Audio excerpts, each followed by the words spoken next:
One day after heavy rain, it's normal to still see some puddles every so often. But for a few homeowners in Sherwood, it's much more than that. Drainage issues have plagued some neighborhoods for years, and many are sick of dealing with the water.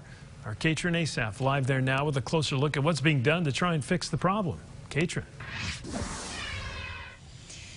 Well, Kevin, in terms of what's being done, you can see here we're on Country Club Road and all this construction behind me. We're told by the city a good chunk of that actually has to do with those drainage issues. They're trying to tackle it here on this street, and we're told at least 4 other upcoming projects tackle same issues on different streets. Now, although the neighbors on this street are getting taken care of, others in other areas of the city say they're still waiting to dry out.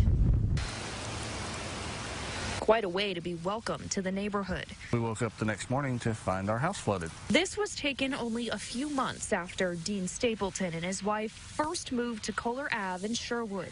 The couple was prepared to make the city home, but that joy was quickly swept away. We didn't buy any flood insurance because we didn't think we needed it.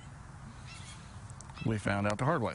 Their front yard sits near not 1, not 2, but 3 drains. Things Stapleton says do more harm than good in a storm. There's the large drainage ditch here that the city has, but it fills up, backs up. 24 hours after rain, their yard is still drying out, but thankfully not underwater. These areas here, we just can't get grass to grow in it. It stays too wet. The issues the Stapletons face are a similar occurrence across the city. 2 recent Facebook posts in a community group show just how common it is. The question, what's being done to turn the tide? I mean, they need to address the drainage issue. The city says they're aware of the drainage issues and are trying to tackle the problem one project at a time. But for those caught in the current, no updates as to whether they're going to address any of the drainage issues. the time for action is long past due.